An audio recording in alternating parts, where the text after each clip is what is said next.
de forma imediata, passar a palavra para o professor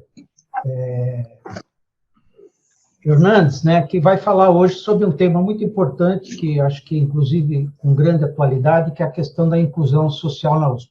Bom, o professor Hernandes tem um longo trabalho feito nessa linha, e hoje ele vai estar compartilhando com a gente um pouco do projeto, para depois, inclusive, a gente passar aí para perguntas, para outras questões adicionais aí. Então, a ideia é aí, durante uns 30, 40 minutos, ele já tem aí uma série de slides e vai apresentar, em seguida a gente vai dar sequência com perguntas, ok? Por favor, professor Hernandes, pode tomar a palavra. Muito obrigado, boa tarde a todos e a todos. É uma satisfação poder falar de um tema que a mim é tão caro. Eu quero agradecer aqui ao Hélio pela oportunidade, mas também pelo trabalho que tem sido feito no IVPESP e tem ajudado de diferentes maneiras muita gente. Então, Hélio, em nome de todos, eu agradeço aí pelo seu trabalho e seu esforço aí de que tem feito. A ideia aqui é a gente comentar um pouco de um tema que o pós-pandemia provavelmente vai ser muito mais crítico do que eu vou relatar aqui, mas para que a gente possa se situar, eu vou contextualizar a questão da inclusão social na Universidade de São Paulo, desde quando eu comecei a trabalhar com as atividades com a escola pública e até chegarmos nos dias de hoje. Então, a hora que você quiser, eu começo formalmente a apresentação e depois eu estou disposto. Então, tá bom. Por favor, pode começar. Como que é? Então, mas o Hélio disse que está funcionando lá. A informação é que tem 82 pessoas no YouTube esperando, que é um bom sinal, pelo menos tem gente interessada no tema. O problema é que eles não estão vendo. Bom. Gozado, porque está aqui, ó, no YouTube, para mim, está aparecendo aqui a... Espera aqui, só um instantinho aqui, espera um pouquinho aqui. Tá bem, para mim tudo bem. É que o pessoal que trabalha comigo, né, aqui no laboratório, estão todo mundo vendo, né? Então,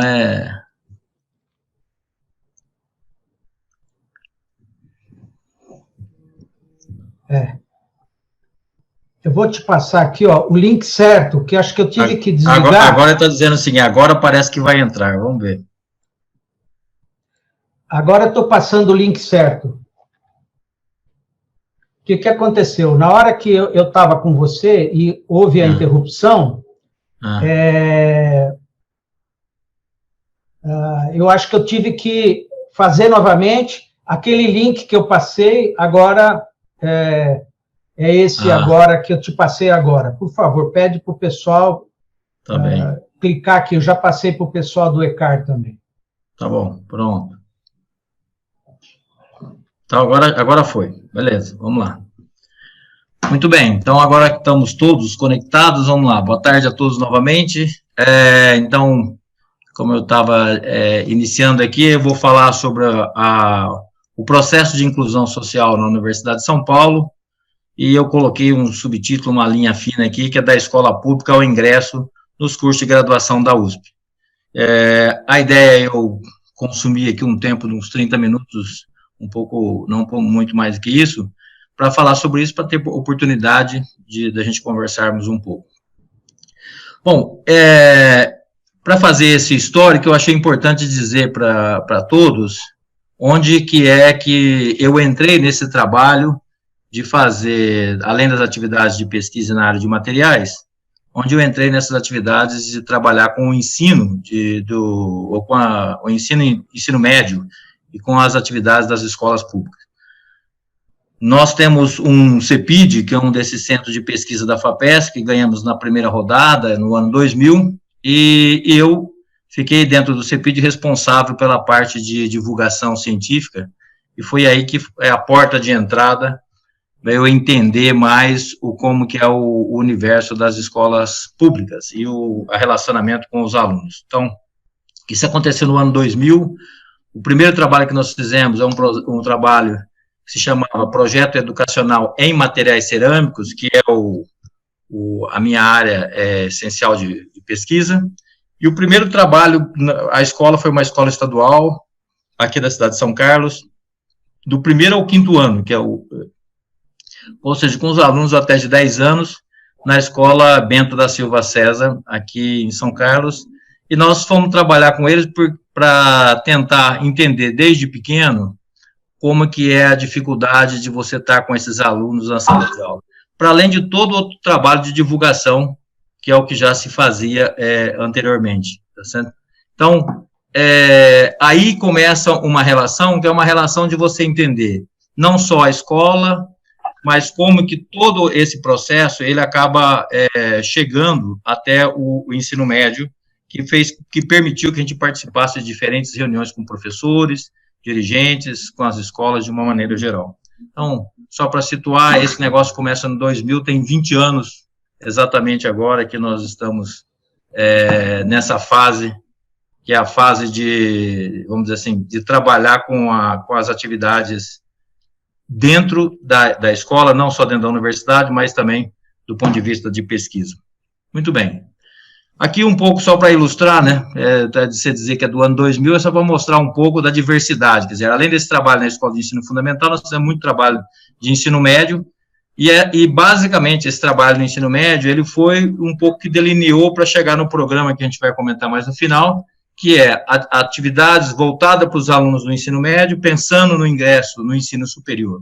E ela se baseava muito em demonstrações e em palestras. Então, eu fiz uma série de palestras em diferentes cidades do estado de São Paulo, não foi só aqui em São Carlos. Então, para isso, a gente utilizava aquilo que as escolas poderiam oferecer ou aquilo que a cidade poderia oferecer. Então, aí vai aparecer um outro tema, que hoje, não vou falar aqui hoje, mas é um tema que interessa, que é os municípios, que depois eu acabei me envolvendo. Então, eu fiz palestras desde na igreja, numa cidade aqui no entorno, quer dizer, o único espaço possível para você colocar muita gente era a igreja, então, nós utilizamos o espaço da igreja, o pátio da escola era muito comum, e também dentro do próprio campus da Universidade de São Paulo, aqui no Instituto de Física de São Carlos. Muito bem, qual que é o perfil da escola pública? Quem é esse público que a gente está trabalhando? Então, nós estamos trabalhando, e aí eu vou falar dos alunos que são os pré-ingressantes no ensino superior, que são os estudantes do terceiro ano do ensino médio e da rede estadual, a gente só vai falar da rede estadual. O perfil socioeconômico, 59% tem renda familiar que está abaixo de R$ 1.300, R$ 1.500. O dado que tem aí é do Critério Brasil de 2013, mas ele não muda muito. Ao longo dos anos, você olha esse processo, não teve nenhuma modificação do ponto de vista socioeconômico nesse perfil que é o perfil dos alunos da escola pública. E o perfil racial também permanece nessa casa de 47% daqueles que são chamados, autodeclarados negro, pardo e indígena, ou preto, pardo e indígena, dependendo do processo de seleção que são utilizados.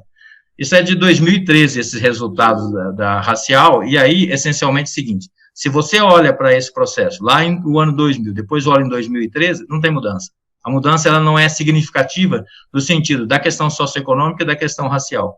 Então, aí é um primeiro problema que você tem que se defrontar, que a universidade, num dado momento, ela começa a trabalhar exatamente com essas duas características, e nós ainda continuamos trabalhando com isso hoje. Bom, a universidade, ela inicia, quer dizer, tem aí vários, isso em geral está ligado à pró-reitoria de graduação da universidade, isso inicia lá com a discussão desse processo, inicia com a professora Sônia Penin, depois a professora Selma Garrido, depois a professora Thelma, eu tive a oportunidade de contribuir por 4 anos na pró-reitoria, e agora está o professor Baracá. Então, nós estamos falando de 4 gestões aí de pró-reitores que vêm trabalhando para você fazer com que a universidade, ou seja, a ascensão ao ensino superior, ele possa, de fato, ser concreta e ser real. A universidade, quando começou em 2006, veja, começou com um programa, que é o programa que permaneceu até recentemente, com o nome de Incluso, que é o Programa de Inclusão Social da USP. E aqui é importante, porque a gente tem que gravar algumas coisas, certo?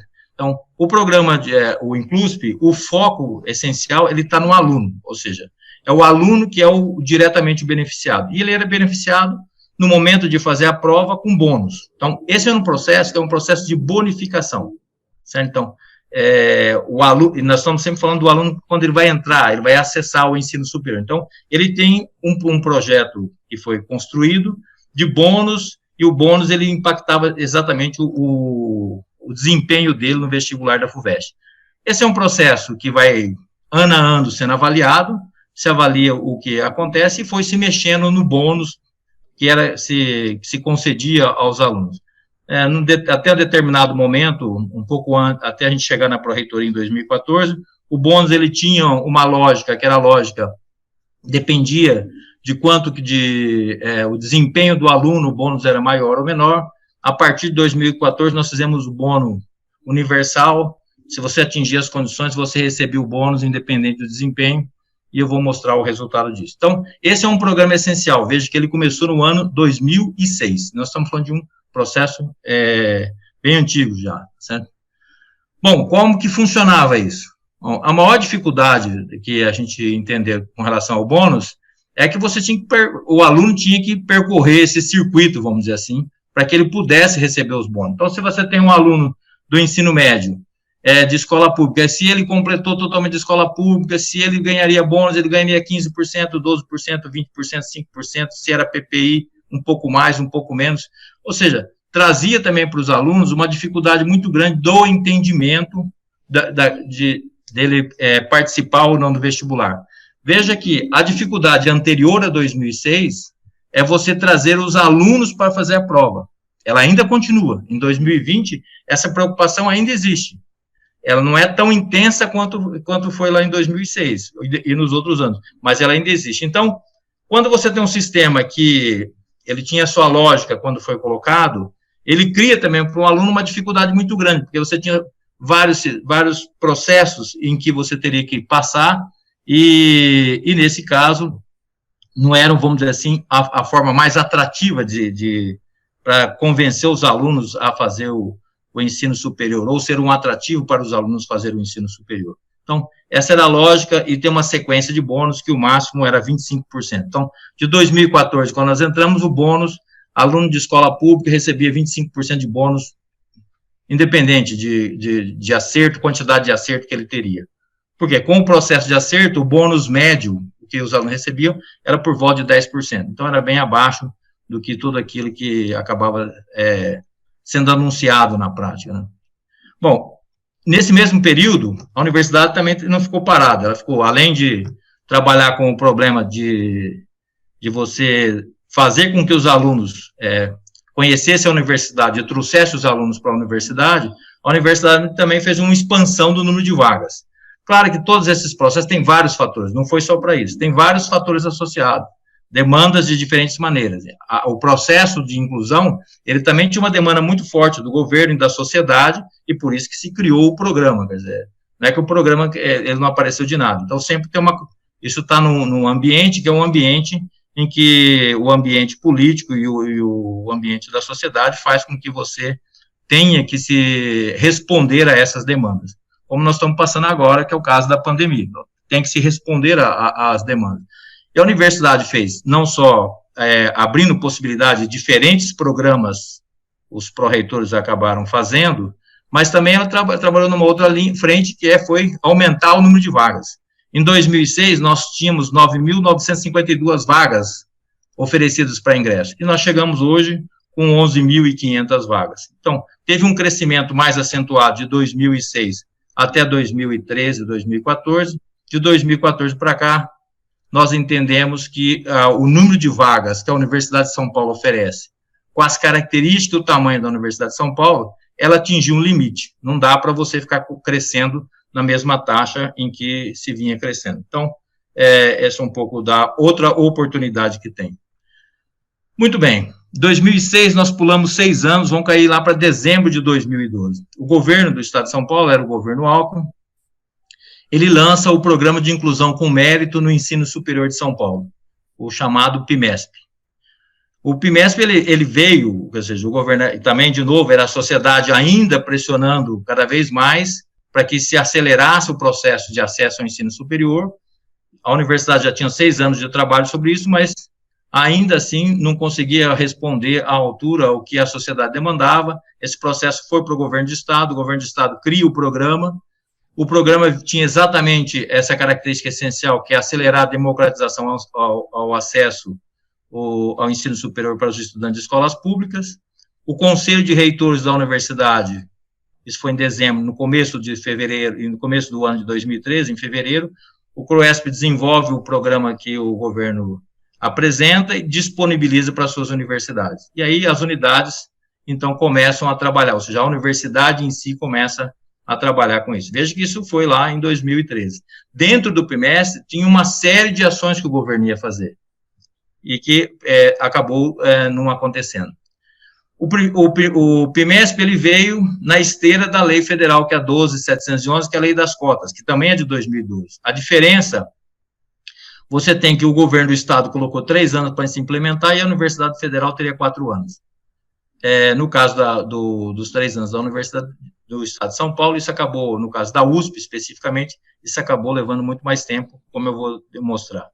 Mas tinha uma lógica dentro do PIMESP que você daria para os cotistas, que é o PIMESP que trabalhava com essa questão das cotas, os cotistas 2 anos de um sistema que seria similar ao que tem nos Estados Unidos, que é o tal dos college.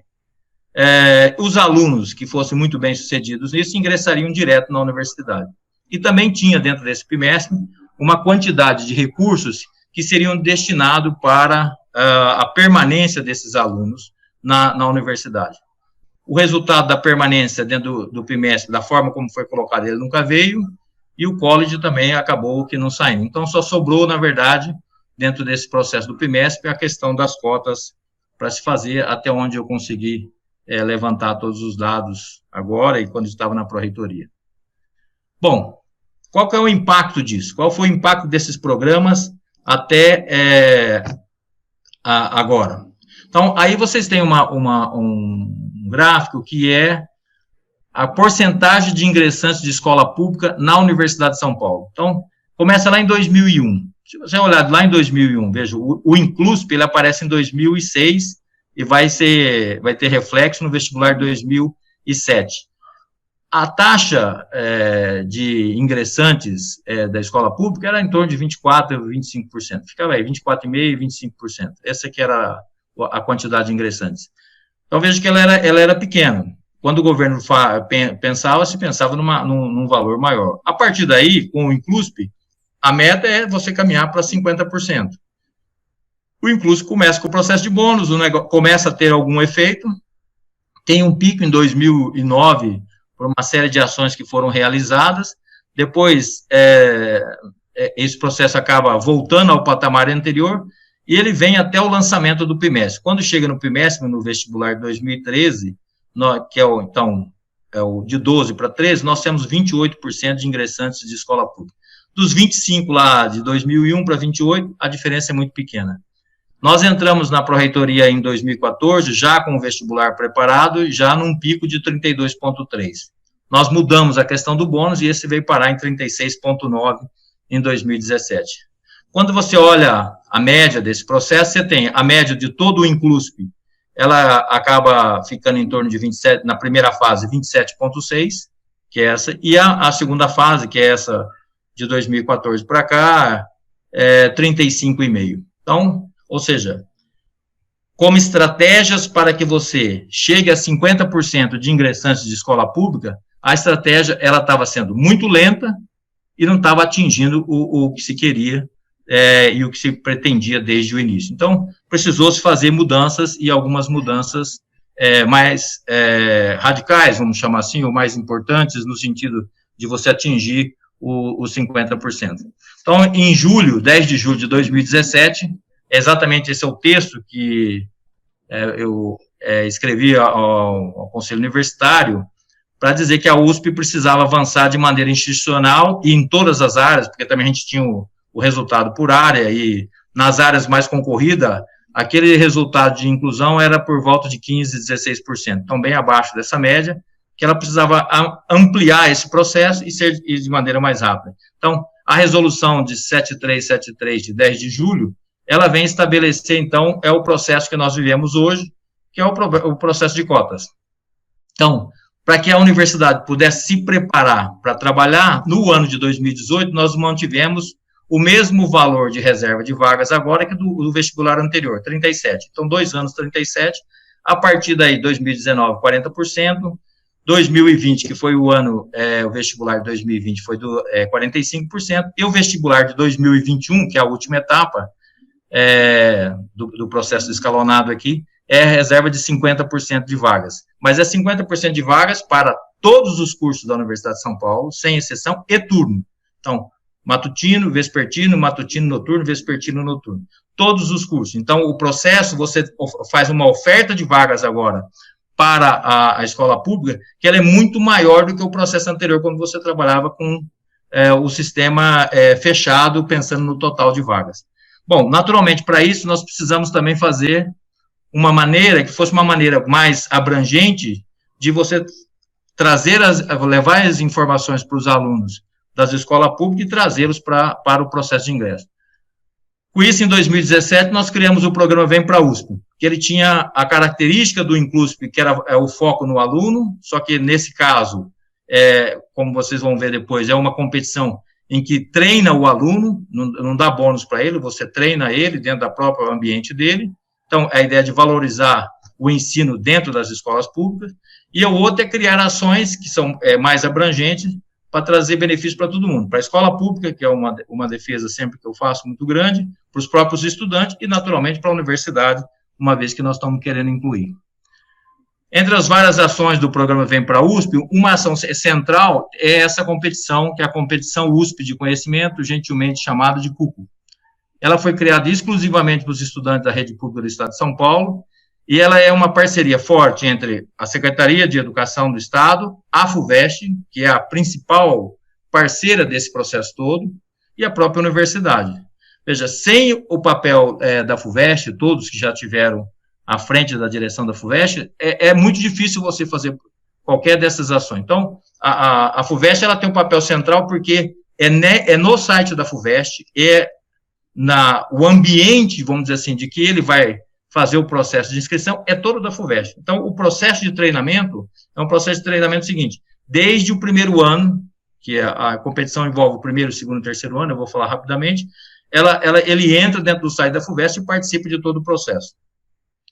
Bom, quem pode participar da CUCO? Os estudantes do primeiro, segundo e terceiro ano, das escolas públicas do Estado de São Paulo. Não é obrigatório, é voluntário e é gratuito. Esse é extremamente importante, porque, assim, a ideia não é você forçar o aluno a fazer, é você cativar o aluno, é fidelizar o aluno para fazer isso. Então, a ideia de você ter a FUVEST como parceira é dizer o seguinte, existe uma lógica dentro desse processo de você visitar as escolas, que é a lógica da FUVEST como uma coisa impossível. Então, você quebrar essa estrutura do ponto de vista de que ela não é dessa forma, que o aluno ele tem condições de fazer a prova, e se ele se preparar, se ele treinar, ela é fundamental. Então, dentro desse sentido, ser voluntário é extremamente importante. Só os que desejam ter acesso é que vão participar dessa capacitação ou desse treinamento.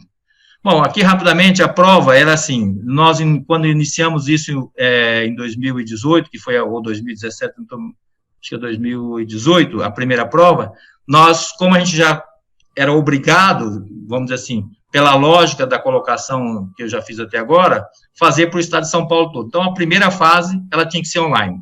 Então, esse problema que nós estamos vivendo agora, da pandemia, de estarmos todos em casa, em ambiente, e vivendo do mundo online, nós começamos em 2018 fazendo esse processo de seleção. Então, tem uma foto aí que é da escola Almícar e Matei, lá de Marília, que são os professores colaboradores que nos enviaram, eles estão dentro da sala de informática. E cada um fazia a sua prova lá online. E não tem risco, vamos dizer assim, nesse momento, de que os alunos vão olhar isso, vão olhar aquilo. Porque os alunos faziam a prova era no processo de treinamento, e o que se fazia é como qualquer processo desse online. Você tem um relógio, o relógio vai diminuindo, e o foco do objetivo é o aluno ser treinado, lembre sempre disso. O conteúdo ele foi sendo alterado ao longo da competição, mas o conteúdo para CUCO desse ano de Ciências Humanas, matemática e português sempre foi a linha mestra. Matemática e português, matemática e português. Resultados do PISA, todos os resultados de avaliação que nós temos, essas são as duas disciplinas em que precisa de maior reforço. Também as duas disciplinas, quando você faz pesquisa com os alunos e pergunta sobre a disciplina, ele entende que matemática e português é aquilo que tem alguma utilidade para ele. Então, é importante que isso sempre esteja claro. A segunda fase, ela é agora uma prova presencial e ela acontece na escola. Então, é lá que o aluno faz a prova, e tem Vinhedo e Bauru, 2 lugares que a gente recebeu as fotografias, também sempre descentralizado.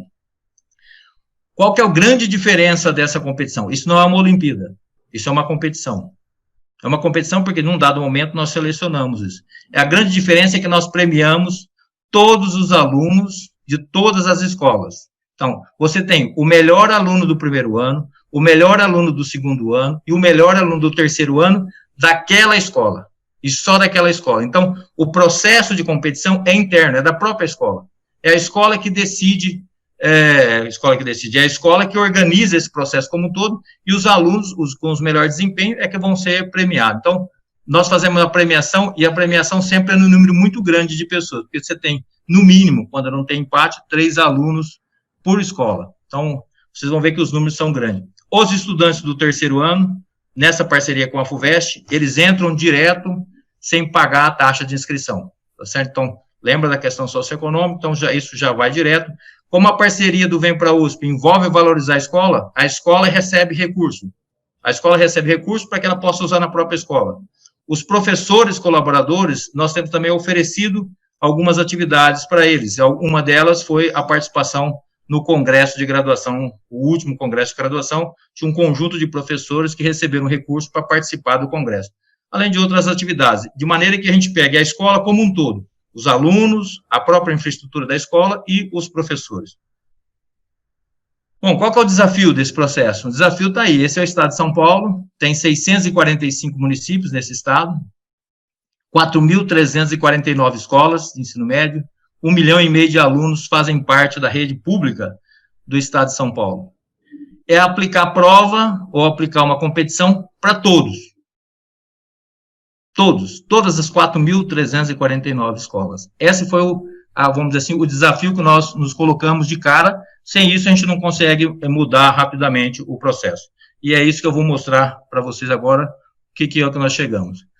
2017, que foi o primeiro ano, que eu não estava lembrando, o primeiro ano que fizemos essa competição, nós tivemos a participação de 401 municípios. Lembre que são 645.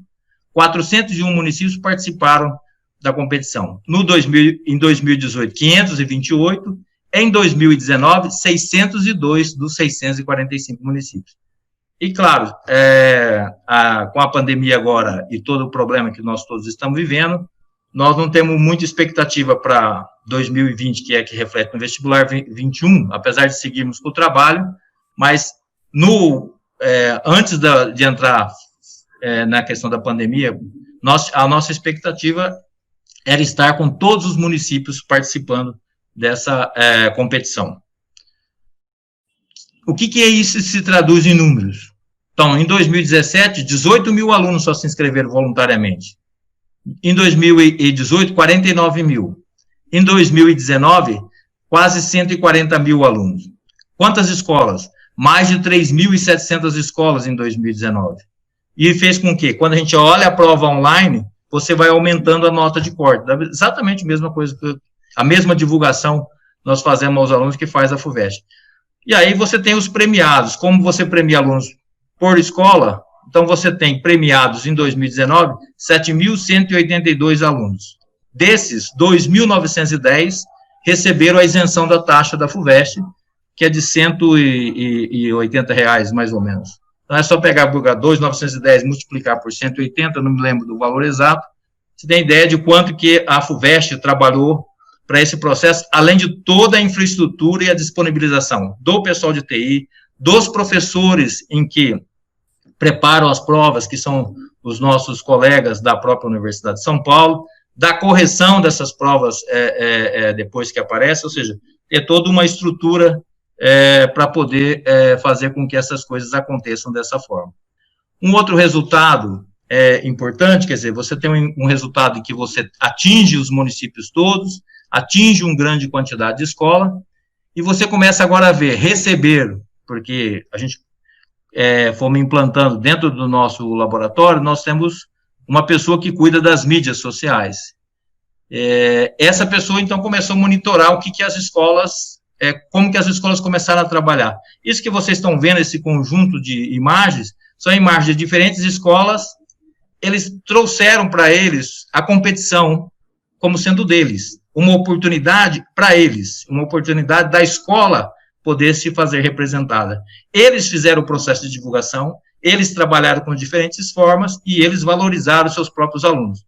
Na foto mais à esquerda, abaixo, onde tem o cartaz escrito Vem para a USP, que tem cheio de comes e bebes, essa era a preparação para os alunos que passaram na primeira prova, na prova online, passaram da nota de corte, e que iam fazer a prova presencial. A escola, os professores organizaram um grande café da manhã para eles, para que eles pudessem tomar o café da manhã e depois fazer a prova. Veja, isso é movimentar a escola, é você, trazer para a escola um outro tipo de vida, uma outra tipo de lógica. Muitas das escolas em que nós estivemos, e nós visitamos muitas escolas para poder explicar o que era a campanha, era a primeira vez que as pessoas ouviam falar a palavra vestibular, propriamente dito. Porque lembre que a escola do ensino médio ela é formada por pessoal que estuda no período da manhã, no período da tarde e no noturno. E o noturno você não pode esquecer dele. Então, essas pessoas todas, elas têm que ser alertadas, convencidas de que é possível você seguir adiante. E foi esse é o grande resultado que nós tivemos desse número de escolas. Veja que nós estamos falando em quase todas as escolas do estado de São Paulo. Um outro impacto que foi interessante é o envolvimento dos pais e dos professores no compartilhamento nas mídias sociais. Então, quando você é da rede social da CUCO, que nós chamamos, que é do laboratório, onde você tem as pessoas falando, os pais falando, os próprios alunos e os professores falando que querem estudar na USP, que tem... A USP começou a ficar próximo dessas pessoas. Deixou de ser aquela situação imaginária e longe da perspectiva dele, para ser uma coisa mais próxima da vida dele. Uma outra repercussão importante foi o engajamento voluntário dos professores. Nós temos 6.876 professores cadastrados que nos ajudam em tudo isso que vocês acabaram de ver. Estar nessas escolas todas, alguém tem que estar lá para pegar, receber as provas, especialmente da segunda fase, aplicar as provas e depois nos devolver. Não as provas, mas o gabarito. Então, foi feito todo um processo, de maneira que a devolução disso é tudo feito por meio digital, mas os professores precisam ter os professores, e os professores são voluntários. É a primeira vez que a gente consegue reunir uma quantidade de professores tão grande, dentro desse processo como um todo. Então, esse é um impacto importante dentro desse processo todo, para você atingir aquilo que você quer, que é o processo de inclusão social. Muito bem. Aí você vai dizer o seguinte, tá tudo ótimo, certo? Mas quanto que, de fato, acaba ingressando na Universidade de São Paulo dessas pessoas que participam dessa competição?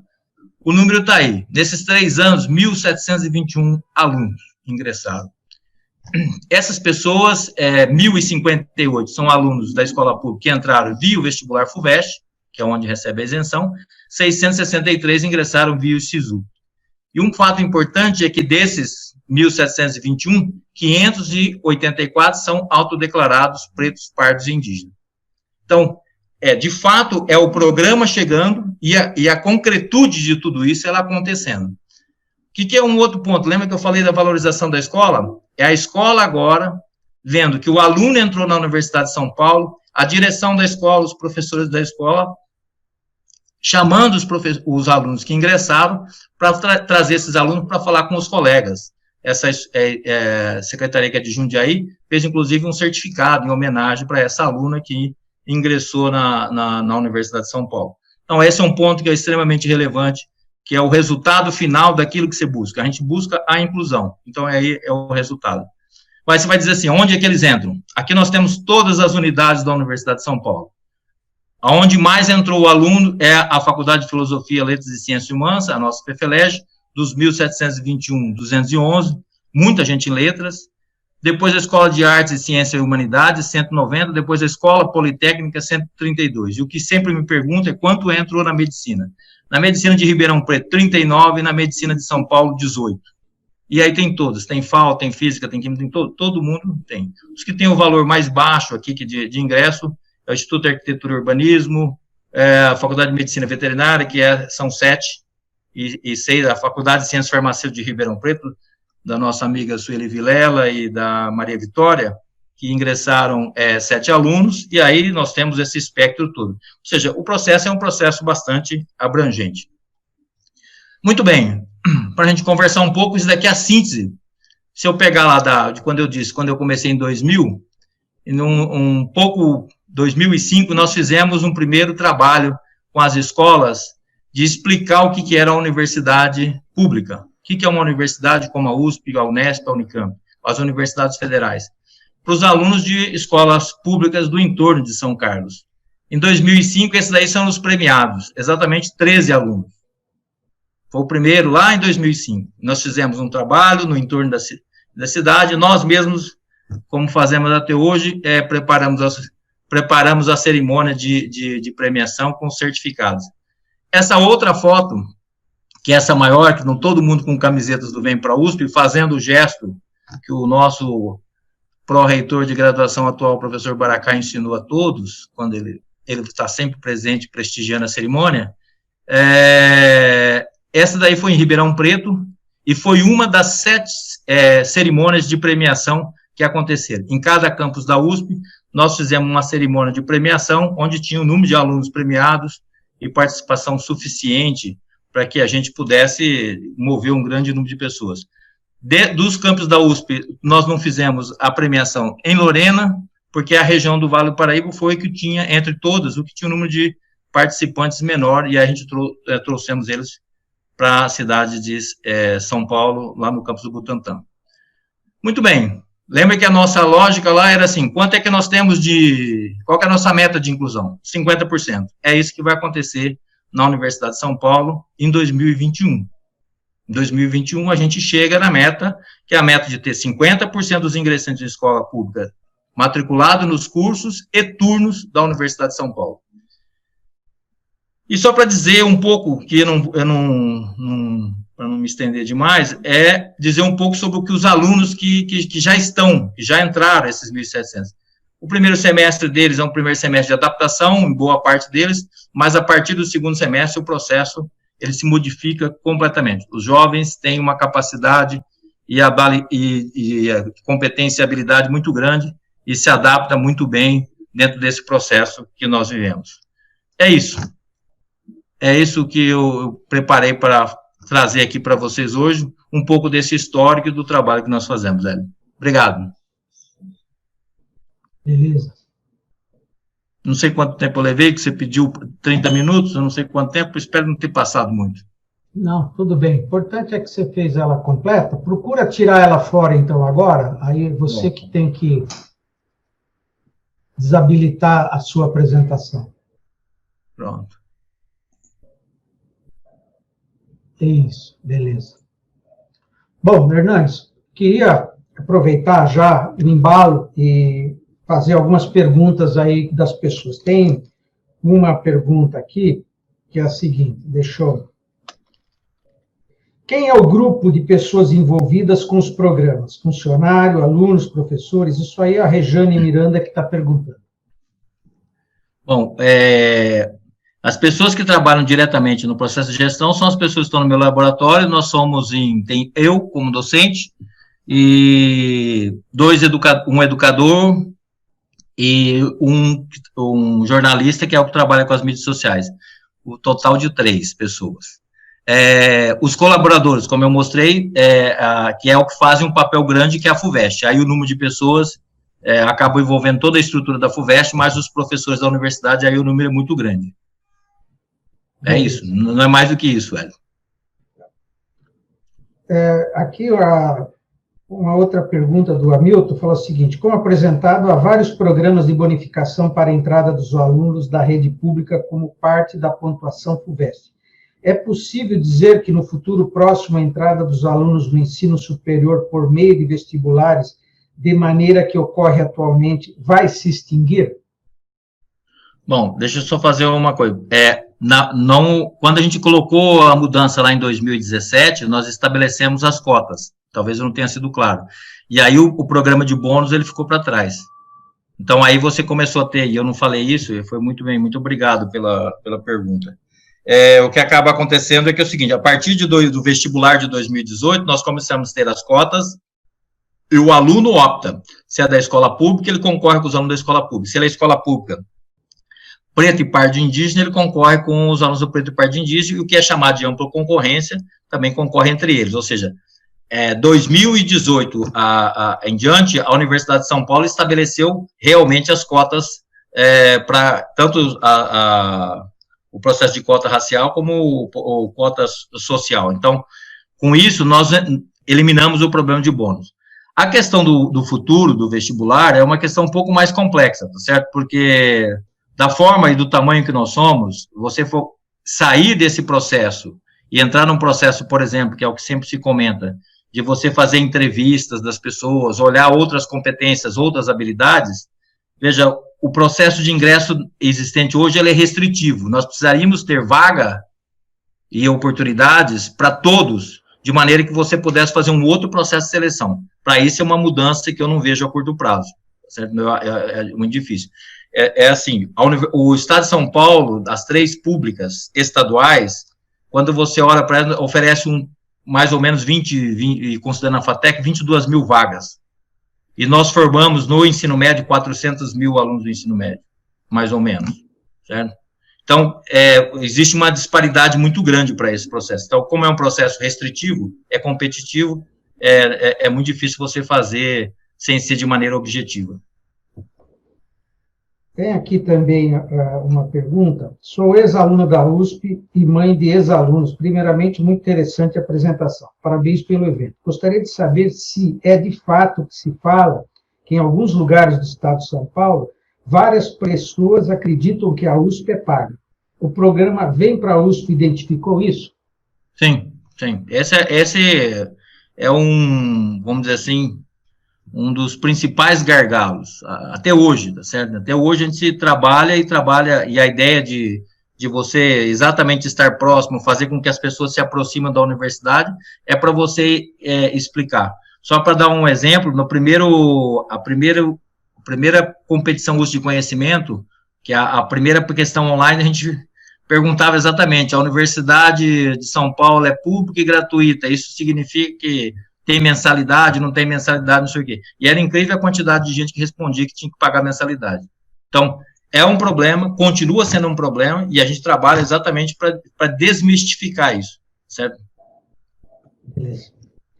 Outra pergunta é a seguinte: após o ingresso dos alunos de escolas públicas na universidade, haverá algum apoio a eles para não ter evasão, visto que eles estudaram com alunos vindo de escolas particulares?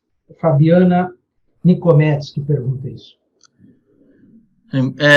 Existe sim, existe o programa de apoio à permanência e formação estudantil na universidade. A Universidade de São Paulo, hoje, ela tem no seu... Quando você olha para o programa e vê o recurso que é destinado ao orçamentário, nós temos quase 250 milhões de reais por ano que é aplicado nesse programa de apoio à permanência e formação estudantil. Hoje é assim, de 2017, quando você estabelece as cotas, você também estabelece uma lógica interna, que é a lógica do apoio para que essa pessoa permaneça. Não adianta você fazer todo um esforço como esse para chegar na universidade e depois esse aluno pegar e evadir. Então, ele evadir por outras razões é uma decisão que aí institucionalmente a gente não tem muito o que fazer, mas evadir por dificuldades dessa natureza, aí a universidade tem atuado e tem atuado firmemente. Hoje, quando o aluno ele é selecionado, quando ele recebe a informação que ele foi selecionado para ele fazer o processo de matrícula, ele já recebe no e-mail dele um link em que ele entra no link, responde o questionário socioeconômico e a resposta que ele faz, no dia seguinte, ele já tem todas as informações, qual é o benefício, os benefícios que ele vai receber. Os alunos de escola pública, em geral, recebem apoio à moradia ou vaga da moradia, alimentação, almoço e jantar, e nos campos que tem café da manhã, auxílio transporte, auxílio livre. Então, tem uma série de benefícios que compõem esse pacote de 250 milhões. Obrigado da pergunta, muito boa. Outra questão vem para a USP, dialoga com o programa USP Municípios? A Sandra Moura pergunta. Obrigado, Sandra.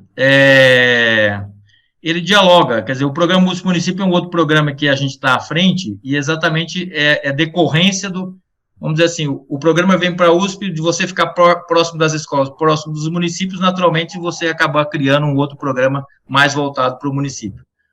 Existe uma situação que é o seguinte, os alunos chegam, existe, vamos dizer assim, quando você tem um aluno lá no ensino fundamental, quando ele está no Fundamental 2, que está para ir para o ensino médio, quando ele sai desse estágio do ensino fundamental 2 e vai para o ensino médio, uma parcela desses alunos, eles deixam de ir para o ensino médio, por diferentes razões que aparecem nesse processo. Então, quem é que cuida do ensino fundamental? É o município. Uma das coisas que a gente está trabalhando é nesse processo da educação com o município, de você esclarecer desde o ensino fundamental 1, todo o processo, que é o processo que ocorre no ensino superior. De maneira que muitos que poderiam desistir, simplesmente por... Existe muita questão o pessoal fala muito de falta de horizonte, que aí é muito discutido isso. Mas os alunos, quando vão para o ensino médio, aí quando ele está no ensino médio, quando você sai do primeiro para o segundo, perde uma quantidade, você perde mais de 40% dos alunos. Essa desistência, ou quando você olha dos alunos que se formam, 4 em 10, eles desistem do ensino médio. Então, é um número muito alto. Então, o município, que é onde esses alunos vivem, eles têm um papel central nesse processo. Então, a ideia que a gente está trabalhando é formatar a ação do município junto dentro desse processo. Tem um colega seu lá da Escola de Engenharia e Computação, que é o José Marcos Alves. Ele fala de um projeto, que é o Centro de Inclusão Social da USP, Campus São Carlos. Como é que você vê essa iniciativa de criar esse polo social, Campus USP de São Carlos? Excelente, Zé Marcos. Obrigado aí por estar vendo. É importante. Ele tem um trabalho que ele realiza já há um tempo, inclusive tendo aulas de línguas e informática. Eu conheço uma parte do trabalho. Eu acho que ele é essencial, quer dizer, todos os trabalhos, e nós temos muitos na universidade que são feitos dentro da Pró-Reitoria de Cultura e Extensão, que são essenciais. O que nós precisamos é de mais gente falando. Veja que nós temos um universo muito grande de estudantes. Quer dizer, nós fazemos uma parte do processo que ela é voltada para a questão da competição e palestras e uma série de informações, mas é necessário que todos façam. Então, o programa é essencial, como muitos outros que têm trabalho. A Pró-Reitoria lançou um programa agora recente, eu não vou me lembrar, mas já deve ter concluído, ou está concluindo o primeiro ano, que é um programa de projetos que os nossos professores e os nossos alunos fariam na comunidade, um projeto extramuro. Todos esses projetos, eles são essenciais. Quanto mais projetos você tiver nesse sentido, melhor. Melhor para todos, melhor para a universidade, melhor para os alunos, melhor para as escolas, melhor para todos. Bom, uma vez atingido esses 50%, o que você, quais seriam os próximos objetivos? Ou isso seria o limite dessa questão das escolas públicas, no caso aí? Isso aí quem está perguntando é o Erivaldo Moreira dos Santos. Uma vez atingido 50%, tem alguma outra meta a ser atingida ou ficaria por aí? Não, é isso. A resolução foi muito clara nesse sentido e a decisão é assim. Você vai permanecer um tempo com esse processo de 50% e esse processo ele vai ser feito avaliação sobre isso. Não se pretende pegar e aumentar para 55% ou 60%. Não, isso não. Então, você tem que olhar também para o conjunto da sociedade como um todo, né? Então, nesse caso, é o seguinte, uma vez que agora eu tenho 50% em curso turno, eu tenho que começar a fazer um outro tipo de análise, em que momento que esse processo ele poderia deixar de existir. É o contrário. Em que momento que eu poderia deixar de existir? Em que momento que eu vou ter todos esclarecidos, ou a escola vai estar no outro estágio em que eu poderia deixar de ter, para poder ser um processo universal, ou que mudaria o processo de ingresso? Essa lógica à frente, ela passa por um processo muito grande, que é o que a gente está estudando, que é o processo de avaliação, a avaliação desses resultados todos. Veja, a hora que eu tenho 50%, veja, a universidade, se você olha para a universidade, hoje, a universidade tem uma diversidade muito grande. A diversidade hoje é nítida em todos os campos da universidade. E isso contribui para o processo de formação. A formação, como um todo, ela melhora. Melhora porque melhora todo o processo de relacionamento, toda a realidade, você muda a forma como você enxerga a própria sociedade, e isso é fundamental. Agora, isso tudo tem um patamar, o patamar é esse. Esse é o patamar que tem mais, como eu mostrei, desde o ano 2000, que todo mundo entende que é um limite importante nesse processo. Bom, eu queria aproveitar agora, quer dizer, tem algumas outras perguntas, mas aí eu vou te mandar elas no privado, e aí você responde, tá bom? Eu queria que você, então, falasse um pouquinho agora, como que esse projeto, que eu, sinceramente, estou na USP há 35 anos, não conhecia esse trabalho fantástico que você tem realizado, inclusive com um grupo pequeno de pessoas, tá certo? Mas que tem um alcance fantástico, né? Esse projeto que você está encabeçando já há muito tempo, né? A gente sabe que esse assunto está no seu DNA, você até acho que antes de qualquer coisa fazia já essas incursões por sua conta e risco, visitando escolas públicas e levando um pouco do conhecimento de divulgação. Então, isso aí é realmente uma coisa muito importante que você vem fazendo, né? Eu também, quando estive na direção da Estação Ciência, foi quando eu percebi a importância, né, desse trabalho de ajudar as escolas públicas, né, que são muito carentes, principalmente atividades experimentais. Eu queria que você falasse um pouquinho desse trabalho que você vem fazendo, porque eu vi algumas fotos suas que você leva alguns experimentos, principalmente de física, porque você é físico Sim. também. Sim. Como é que foi essa tua experiência com isso aí? Essa é uma parte, assim, eu tenho uma dívida muito grande com a escola pública.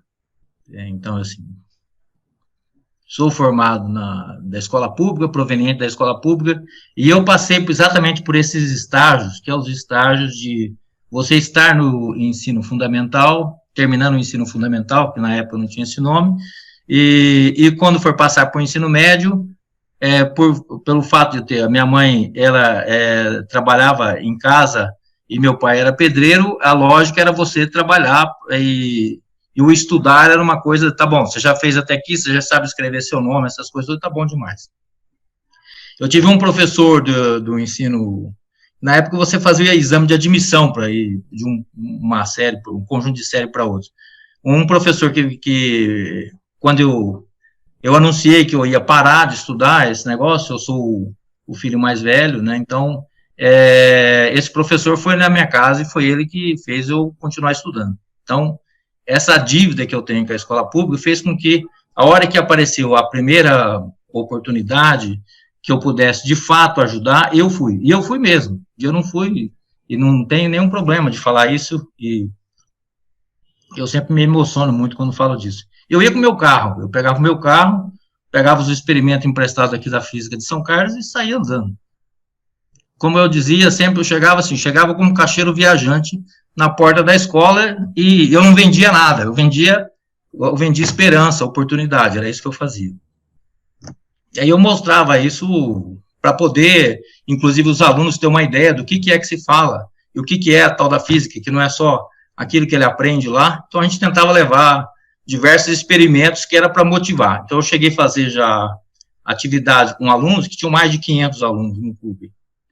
Você pagar e falar, era uma mistura de show com motivação, era um processo, depois você vai aprimorando, quem trabalha com divulgação sabe o que eu estou dizendo, mas era uma situação muito mais de retribuir aquilo que me foi dado, tá certo? A oportunidade. Me foi dada uma oportunidade e eu tento retribuir. E tenho sido recompensado quando você encontra, eu já encontrei vários alunos que são formados na própria USP, e a pessoa diz o seguinte: eu vim por sua causa. Isso é importante. Essa é a coisa que realmente... Eu também sou oriundo de escola pública também, a Escola Estadual Américo Brasiliense, aqui em Santo André, também fiz do primário até o ensino médio, na época chamava científico, né, que é o que Isso. tinha aquela divisão. E também, por isso que eu, depois de eu ter me aposentado aqui na USP, já antes também, né, eu tenho procurado, dentro do possível, fazer isso que você está fazendo também, não com a qualidade que você tem feito, mas eu acho que cada um procura pôr um tijolinho aí, né? Queria te colocar também a questão seguinte: nesse período agora de pandemia, e dessa situação toda que a gente tem, que é a questão da educação remota, como é que você vê todo esse trabalho que você vem fazendo? Como é que você vê essa continuidade do trabalho que você está fazendo a partir, então, dessa questão da utilização da tecnologia, que aparentemente não vai ser tão cedo que a gente vai sair dessa situação, né? Bom, dentro do programa Vem para a USP, nós fizemos uma proposta ao governo do Estado, que acabou chamando o Educa São Paulo. Então, o piloto do Educa São Paulo, de uma maneira, vamos dizer assim, que acontecesse da mesma maneira que acontece a competição no estado todo, ela saiu daí. E aí é o seguinte: o desafio, ele continua o mesmo. Eu acho que, assim, no futuro não muito distante, e cada vez mais, isso que nós estamos fazendo aqui hoje, essa interação com todos, com diferentes canais, ela vai ser essencial. E os alunos, né, os que estão chegando, os pequenininhos, a habilidade que se aprende desde cedo trabalhar com esses aparelhos, ela é muito grande. E também a questão da informação em si, ela também é muito disponível. Então, o futuro próximo vai voltar a ser aquilo que no passado o Antônio Cândido dizia: você precisa ser o mestre de novo. Você vai ser aquela pessoa que vai pegar e vai compartilhar, não, você vai mediar a situação. Porque as informações, elas vão estar disponíveis de diferentes maneiras. Se pegar na nossa área de física, e você pensar que quando dava aula de física 1, que era basicamente, você não tinha muito recurso, você tinha que basicamente fazer no quadro, hoje você tem uma quantidade de recursos muito grande, de vídeos, filmes, simulação, que você pode fazer. Então, não vai ser o conteúdo em si que você vai fazer, mas o processo de mediação do conhecimento, ele vai ser essencial. Ser o docente de fato, ser o mestre de fato, o orientador de fato desse processo, eu acho que é o que vai sair desse processo como um todo. Porque o uso da tecnologia, ela vai continuar e deve ser implementada. Por quê? Nós tomamos um solavanco agora. Estávamos todos sempre achando a educação, as tecnologias está aí, o que se chama de educação 4.0, essa quantidade de estar disponível, mas isso é só tecnologia. A tecnologia, ela estava aí já. Tanto que a gente conseguiu passar de uma fase para outra rapidamente, mas foi esse solavanco. O que vai acontecer, que vai ser muito complicado, a gente vai ter que cuidar muito disso, é que pode aumentar a desigualdade. E aí, de novo, você não pode deixar esse processo retroceder, porque, de novo, o processo de inclusão ele vai ser mais difícil. Então, esse mecanismo todo de disponibilização de informação, ele existe, mas todo esse processo ele tem que acontecer, porque senão você vai aumentar a desigualdade de uma maneira muito grande. Isso vai afetar diretamente a universidade. A Universidade de São Paulo também passou por esse processo todo, quer dizer, assim, nós estávamos um dia com as aulas presenciais, os 5.000 e poucos professores, grande parte deles, sem nenhuma interação com as ferramentas de uso mais extensa, o que acabou acontecendo que teve que começar a fazer. Então, depois de 1, 2 semanas, 3 semanas, começou a fazer. Então, a aprendizagem, o processo de aprendizagem de uso de ferramenta foi muito rápido. Mas a análise daquilo que você faz, o trabalho de avaliação que você faz, a forma como se avalia, todo esse processo ele vai ser diferente. Não dá para você ficar fazendo prova como você fazia. Então, esse vamos dizer assim, é o lado positivo desse processo, que se a gente pode dizer que isso tem um lado positivo, certo? Deixa eu te perguntar outra coisa. Bom, você foi pró-reitor de graduação, e eu tive a oportunidade de participar aí da elaboração, né, até o professor Enos também, desse primeiro curso semipresencial, né, que foi a licenciatura em Ciências. Eu me lembro que durante todo esse período, até essa coisa se consumar, que foi 2010, a gente sempre tinha uma resistência muito grande da Faculdade de Educação. Semana passada eu entrevistei um colega também da Unicamp, né? E ele comentou, perguntei como é que estava lá a questão da adesão, e ele falou, olha, a Faculdade de Educação da Unicamp está parada, ela, desde o início da pandemia, ninguém quis tocar dessa forma, porque entende que o ensino tem que ser presencial, né? A gente sabe que a Faculdade de Educação da USP também tem muita resistência, né? Como é que você vê, você consegue entender que você foi pró-reitor de graduação, qual é realmente a questão, por que existe essa oposição desses educadores? Eu não diria que existe oposição. A nossa Faculdade de Educação está com as aulas caminhando e junto com os demais lá. Naturalmente, existe uma discussão muito grande desse processo, tá certo? Mas é uma situação seguinte, que eu acho que eles também têm passado, e uma boa parte deles com quem eu tenho conversado, tem passado por esse processo de reflexão. É que, de alguma maneira, o que acontece é o seguinte, todos nós imaginávamos o seguinte, olha, esse daí um dia vai acontecer, mas esse um dia um dia muito distante, não vai ser comigo. O que trouxe a pandemia é que esse um dia que era distante virou o outro dia, o dia seguinte. E isso fez com que a primeira reação das pessoas sempre é aquela mais difícil, especialmente se eu não estou acostumado a trabalhar com a tecnologia. Quer dizer, eu faço algumas outras coisas, mas eu não estou acostumado a fazer isso. E é muito diferente para quem dava aula até outro dia, dar aula e você olhar para as pessoas e você ver a expressão facial, a comunicação facial dos alunos e você ficar falando e sabendo o seguinte, tem uma quantidade de gente muito grande atrás dessa tela que ela está olhando para você, mas você não está vendo elas. Então, é só a sua expressão facial que aparece, a outra não aparece. Isso é um aprendizado.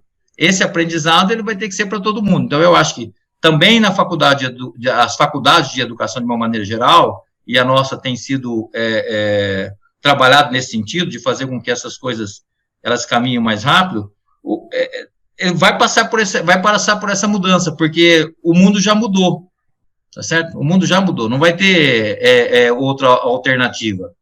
Não vai ter, porque, veja, qual que é o problema que o Estado está tendo? O problema que o Estado está tendo é que os alunos do ensino médio, eles não estão ficando nas aulas. Porque uma coisa é você estar usando a tecnologia, mas a aula ser a mesma. Aí você não está fazendo uso da tecnologia, no sentido que você pode fazer, explorar. Então, não é transcrever, não é transpor o quadro que você usava para a tela. Transpor o quadro para a tela, você não fez mudança, você só mudou de quadro. A mudança é a mudança de conceito, é o que eu, de fato, vou ensinar. Por isso que é a história do mediador, que eu falo. O mediador do conhecimento, ele vai ser a peça-chave. Eu não vou precisar ficar explicando tudo, fazer esse processo como um todo. Isso daí eles fazem. Então, essas atribuições, eu acho que ela vai ser diferente. E eu tenho certeza que em todas as faculdades as pessoas devem ter percebido isso, porque a resposta dos alunos tem sido essa. Veja, quando você faz isso, eles respondem desse jeito. Porque agora eles têm a opção de estar presente, mas ao mesmo tempo estar ausente. É só você estar ligado, conectado, mas está fazendo outra coisa. Você não sabe o que eu estou fazendo. Então, vamos dizer, esse dilema é que nós temos que nos reinventar para esse processo. E vai ser uma reinvenção mesmo, porque o processo já começou. É isso. Eu queria perguntar aí para finalizar, que a gente já passou até um pouco da uma hora da palestra, era a seguinte, o ano que vem, me parece que tem eleição, não é isso? Para a reitoria, se eu não estou enganado, né? Ou não? Eu acho que sim. Final de 2021, isso. Mas não adianta você me perguntar sobre isso. Não, eu estou perguntando, eu vou perguntar a questão assim, como que você vê o seu futuro, tá certo? Dentro da universidade, independente de reitoria e tal. Você quer voltar a fazer sua pesquisa em São Carlos, você quer se aposentar e ser secretário de educação? Estou falando assim, de uma forma geral, qual que é o teu plano? Porque acho que todos nós, né, em geral, a gente, físico principalmente, né, ele acaba pensando um pouquinho os caminhos a seguir, né, assim com uma certa antecedência, né? Você já fez essa reflexão ou não? Ainda não, Hélio. Tô cuidando do dia a dia. Nós estamos passando por um processo de mudança muito grande. E tanto o Varran, que já teve a oportunidade de participar aqui, deve ter colocado isso, quanto eu, como os dirigentes da universidade, nós temos feito uma série de reuniões para navegar nesse mar revolto aí e sairmos todos bem de lá, porque a indefinição é a maior dificuldade para esse processo como um todo. Então, qualquer outro mecanismo agora, ou qualquer outra coisa, ela é muito complicada, é muito difícil de fazer. Nós estamos em uma discussão grande sobre a questão econômica, né?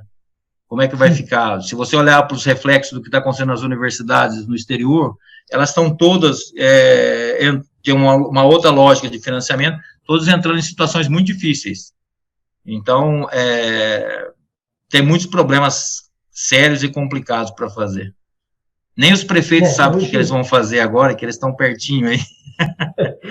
Hoje, inclusive, eu estou juntamente com um colega do nosso grupo aí do IVPESP, que é o Aurílio Caiado, que lá está em Ribeirão Preto, lá no município, e a gente, junto com o pessoal da Falcone, a gente está terminando um estudo do impacto do ICMS, né, principalmente no estado de São Paulo. E a situação, quer dizer, acho que a gente completa esse trabalho até a semana que vem. E o caso concreto é que, efetivamente, pelo menos uns 30% da arrecadação do ICMS, ela deve diminuir, né, em função até de toda a perda de receita. Dentro da USP, com a equipe toda sua aí, vocês têm já pensado quais seriam as possibilidades do que fazer? Porque, assim, a USP recebe 100, ela paga 90 do que recebe para funcionários e professores, né? E se esse 100 cair para 70, e você tem que pagar 90, como é que você vê o que pode ser feito, né, se você acompanha as finanças aí da USP? Sim, esse é o que a gente tem trabalhado, que é isso que eu estou dizendo, tem a comissão nossa de orçamento e patrimônio, mas todo o processo. A universidade, na gestão do professor Zago, fez uma mudança do processo de gestão, vamos dizer assim, mais institucionalizada. A gestão da universidade hoje ela fica sob a responsabilidade da vice-reitoria, e a gente tem que se ocupar desse tema. Esse tema é um tema central. Temos alguns estudos sendo realizados, e nós estamos trabalhando, vamos dizer assim, dentro com as informações que o governo também disponibiliza, quer dizer, o número que o governo fala em processo de perda de arrecadação de ICMS, considerando a questão da retomada, todo esse processo, ele fala um número menor do que o que tem acontecido pontualmente agora, quer dizer, a média do ano seria de 10% a 15%, e não 30%, tá certo? O número que tem acontecido recente, se perdeu aí 20 e poucos por cento no último mês, e não se sabe se esse é o fundo do poço ou não, para usar uma expressão que é utilizada. A universidade tem seus mecanismos, que são os mecanismos para que você possa tomar aí, em frente ao orçamento que é aprovado no Conselho Universitário. Essas informações, elas já foram levadas, inclusive, aos dirigentes, o próprio Varran já publicizou isso. Então, tem uma série de investimentos que a universidade estava se organizando para fazer. Esse negócio, então, ele fica, vamos dizer assim, ele para, né, você congela o processo. Agora, com a lei, saiu essa lei complementar aí, também isso traz outras situações para dentro da universidade, que envolve a questão de recursos humanos. Então, isso ainda a gente está tudo trabalhando dentro desse processo. A gente não tem, para usar uma expressão que o Varran gosta de falar muito, assim, a gente não tem feito futurologia nenhuma. A gente tem trabalhado cada dia em cima dos resultados e tentando deixar a situação calma dentro da universidade, porque o que mais, numa situação dessa que nós estamos vivendo, que cada um de nós estamos passando por experiências diferentes, você trazer ambientes que são ambientes inseguros não ajuda ninguém, nem do ponto de vista de saúde mental e nem para resolver o problema. Então, a calma nesse processo, mas continuando trabalhando sempre, tem sido o melhor remédio e a gente tem conseguido avançar nesse sentido. Bom, Hernandes, muito obrigado mais uma vez pela sua excelente palestra sobre tudo que você tem feito. Queria te agradecer mais uma vez. Queria também todas as pessoas que estão acompanhando pelas perguntas, as perguntas todas que eu não pude fazer, eu estou anotando aqui e vou posteriormente passar para o professor Hernandes e depois encaminhar para as pessoas que fizeram as perguntas, tá? Eu queria, então, ao finalizar aqui essa transmissão, queria te passar a palavra para as suas considerações finais, para a gente dar por encerrada. Bem, eu quero, primeiro, novamente agradecer a você pela oportunidade, ao nosso pessoal do Escritório de Carreiras, que gentilmente se prontificaram a ajudar, a divulgar esse webinar. Então, muito obrigado a todos eles, em nome da Tânia Casado, que é a nossa coordenadora do escritório. Quero agradecer a todos que estão participando, aos colegas todos que tiveram paciência para nos ouvir aqui nessa 1h e pouquinho, e dizer que nós seguimos trabalhando e estamos aqui à disposição. Os meus colegas de laboratório e todos, quero agradecer muito, porque muitas dessas informações, desses gráficos, todos eles que prepararam para me ajudar a estar aqui hoje, então, também quero agradecer muito a eles. E a presença de todos virtualmente aqui participando sempre é muito importante para todos nós. Muitíssimo obrigado.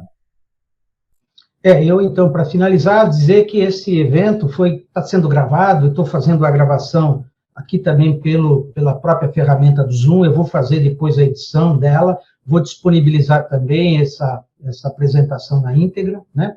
Dizer também, agradecer também, aproveitando a Tânia pela ajuda, né? Ela, antes de tudo, é uma fã de carteirinha sua, isso você pode ter certeza, é uma